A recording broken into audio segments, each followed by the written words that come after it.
ഈശുമിശിഹായ്ക്ക് സ്തുതിയായിരിക്കട്ടെ. തെനാക്ക് പെസഹകാലം 4-ാമത്തെ ഞായറാഴ്ച. ഈ 4-ാമത്തെ ഞായറാഴ്ചയിലെ സുവിശേഷ ഭാഗം നല്ല ഇടയനെക്കുറിച്ചുള്ള യോഹന്നാൻ സുവിശേഷത്തിലെ 10-ാം അധ്യായത്തിലുള്ള ഭാഗമാണ്.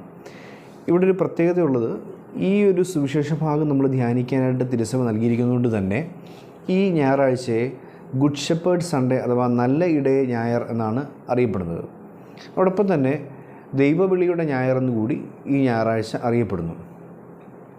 നമ്മൾ ഓർക്കേണ്ട ഒരു വസ്തുത, ഈ നല്ല ദൈവവിളികൾ ഉണ്ടാകാനായിട്ട്, ധാരാളം ദൈവവിളികൾ ഉണ്ടാകാനായിട്ട് ഈശോ തന്നെ പ്രാർത്ഥിക്കണമെന്ന് നമ്മളോട് ആവശ്യപ്പെട്ടിട്ടുണ്ട്. ഈശോ ശിഷ്യന്മാരോട് പറയുന്നുണ്ട്, വിളവധികം വേലക്കാരെ ചുരുക്കം, എന്നാൽ കൊയ്ത്തിന് വേലക്കാരെ അയക്കുവാൻ വിളവിൻ്റെ നാഥനോട് പ്രാർത്ഥിക്കുമെന്ന് ഈശോ പറയുന്നുണ്ട്. നമുക്ക് നല്ല ദൈവവിളികൾക്ക് വേണ്ടി പ്രാർത്ഥിക്കും. ദൈവവിളി ക്യാമ്പുകൾ പലയിടങ്ങളിൽ നടക്കുന്ന സമയമാണിത്. രൂപതകളിലും സന്യാസ ഭവനങ്ങളിലും ഒക്കെ നടക്കുന്ന ദിവസമാണിത്. അപ്പോൾ നമുക്കങ്ങനെ അവരെ, ആ മക്കളെ സമർപ്പിച്ചുകൊണ്ടുകൂടി നമുക്ക് പ്രാർത്ഥിക്കാം. എന്താണെങ്കിലും ഇടയനെക്കുറിച്ചാണ് നമ്മൾ ചിന്തിക്കുന്നത്. ബൈബിളിൽ ഇടയനെക്കുറിച്ച് പറയുമ്പോൾ, ഞാൻ നല്ല ഇടയനാണ്, ആടുകൾ എൻ്റെ സ്വരം ശ്രവിക്കുന്നു, അവയ്ക്ക് എന്നെ അറിയാം, എനിക്ക് അവയെ അറിയാം, ഞാൻ അവയെ പേര് ചൊല്ലി വിളിക്കുന്നു, അവരെ വഴി നടത്തുന്നു. ഇങ്ങനെയുള്ള വളരെ മനോഹരമായ കാര്യങ്ങൾ ഈശോ ഇങ്ങനെ പറയുകയാണ്. ഇങ്ങനെ അവരെ നെഞ്ചോട് ചേർത്ത് പിടിക്കുന്ന ഇടയൻ എന്ന രീതിയിലാണ് നമ്മൾ സുവിശേഷത്തിൽ ഈശോ എന്ന നല്ല ഇടയനെ കാണുന്നതും അത് ചിത്രകാരന്മാർ പിന്നീട് അവതരിപ്പിച്ചിട്ടുള്ളതും. ഞാൻ ചിന്തിച്ചത്, ബൈബിളിൽ ധാരാളം ഇടയന്മാരുണ്ട്. ഒരു പഴയ നിയമത്തിൽ 5 ഇടയന്മാർ നമുക്കിങ്ങനെ വേഗത്തിൽ കണ്ടുപോകാം. അവരുടെ ക്വാളിറ്റീസ്, ഒരുപക്ഷെ ഈശോ ആഗ്രഹിക്കുന്ന ഇടയ ഗുണങ്ങൾ അതൊക്കെ ആയിരിക്കാം. ദൈവം പഴയ നിയമത്തിലെ തനിക്ക് പ്രിയപ്പെട്ട ഇടയന്മാരായി തിരഞ്ഞെടുത്ത, ഇടയന്മാരിൽ നിന്ന് തിരഞ്ഞെടുത്ത വ്യക്തിത്വങ്ങളെ ബൈബിളിലൂടെ നമ്മൾ പരിചയപ്പെടുമ്പോൾ ആ വ്യക്തികളിൽ നമ്മൾ കാണുന്ന ഗുണഗണങ്ങൾ ഇടയന്മാരിൽ ദൈവം വേണമെന്ന് ആഗ്രഹിക്കുന്ന ഗുണങ്ങളായിട്ട് നമുക്ക് കാണാൻ സാധിക്കും. Abel, Abraham, Moses, David, Amos, ഇതാണ് ഈ 4 ഇടയന്മാർ. ആദിമ മനുഷ്യൻ്റെ അല്ലെങ്കിൽ ആദ്യ മാതാപിതാക്കളുടെ മക്കൾ ആയ കായൻ്റെയും ആബേലിൻ്റെയും കഥ നമ്മൾ കേട്ടിട്ടുണ്ട്. ഉൽപ്പത്തി പുസ്തകം 4-ാം അധ്യായം 4-ാം വാക്യം എത്തുമ്പോൾ നമ്മൾ ഒരു കാര്യം വായിക്കുന്നുണ്ട്. ആബേൽ തൻ്റെ ആടുകളിൽ നിന്നും ഏറ്റവും നല്ലതിനെ എടുത്ത് അതിൻ്റെ കൊഴുപ്പുള്ള ഭാഗം, അതായത് ഏറ്റവും നല്ല ഭാഗം ദൈവത്തിന് സമർപ്പിച്ചതിനെ കുറിച്ച് പറയുന്നുണ്ട്. അപ്പോൾ ഏറ്റവും നല്ലത് ദൈവത്തിന് കൊടുക്കാൻ അവനെ പ്രേരിപ്പിച്ചത് എന്താണ്? നിശ്ചയമായും അവൻ്റെ ദൈവത്തോടുള്ള സ്നേഹം. അവൻ്റെ ആ സ്നേഹവും ഏറ്റവും നല്ലത് കൊടുക്കണമെന്ന് അവൻ്റെ വാക്കിലൂടെയും പ്രവൃത്തിയിലൂടെയും അവൻ്റെ ഇടപെടലിലൂടെയും ഒക്കെ ഏറ്റവും നല്ലത് കൊടുക്കണമെന്ന് ആഗ്രഹിക്കുന്നവരായി മാറണം ഇടയന്മാർ.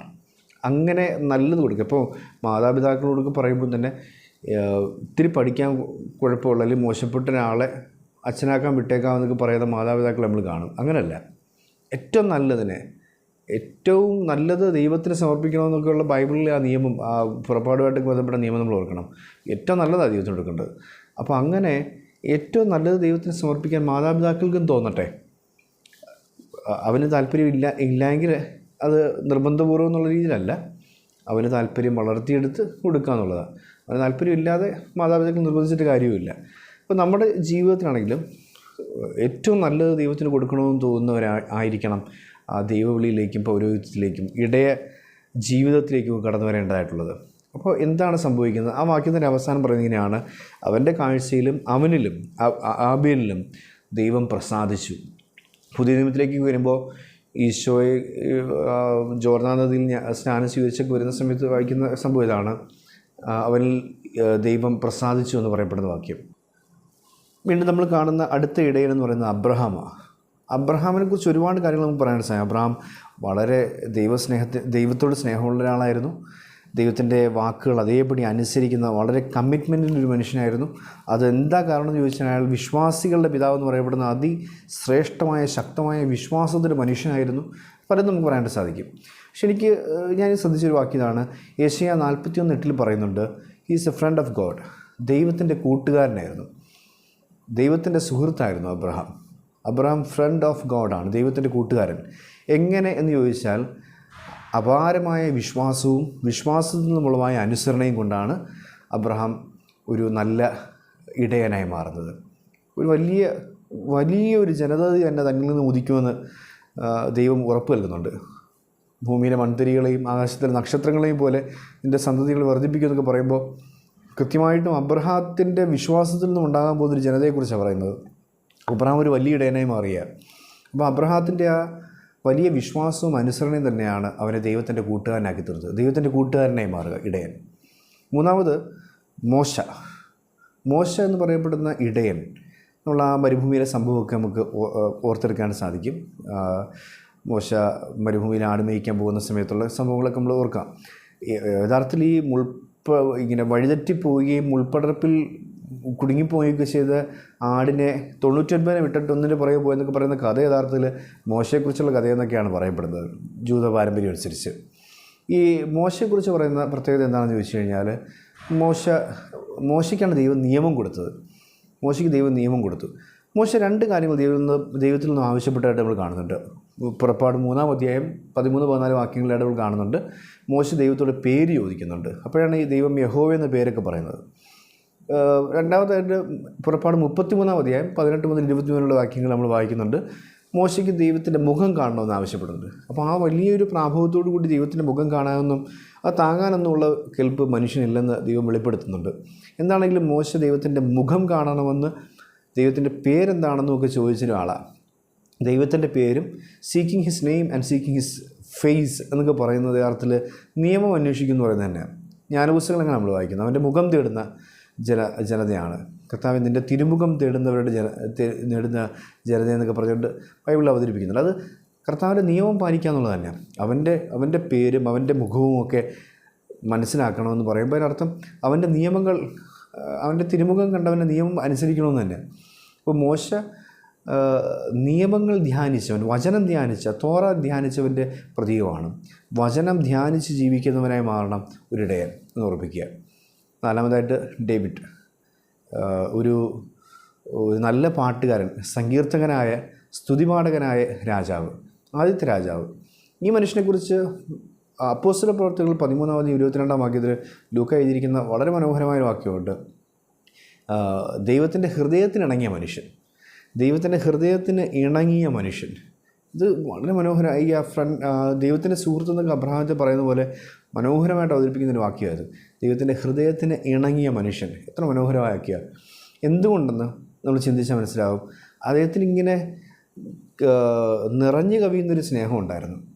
ആ നിറഞ്ഞു കവിയുന്ന സ്നേഹത്തിൽ നിന്നും ആ സങ്കീർത്തനങ്ങളുണ്ടായത്, സ്തുതികീർത്തനം, കിന്നരമൊക്കെ വീട്ടിക്കൊണ്ട് പാട്ടൊക്കെ പാടി ദൈവത്തെ സ്തുതിക്കുന്ന ഒരു മനുഷ്യനായിട്ട് നമ്മൾ ബൈബിളിൽ ദാവീദിനെ കാണുന്നത്. അപ്പോൾ സ്തുതിയൊക്കെ പാടി ദൈവത്തെ സ്തുതിച്ച് പാടി ആരാധിക്കുന്ന, സ്നേഹം നിറഞ്ഞു കവിയുന്നൊരു ഹൃദയം, ദൈവത്തിൻ്റെ ഹൃദയത്തിനിണങ്ങിയൊരു മനുഷ്യൻ.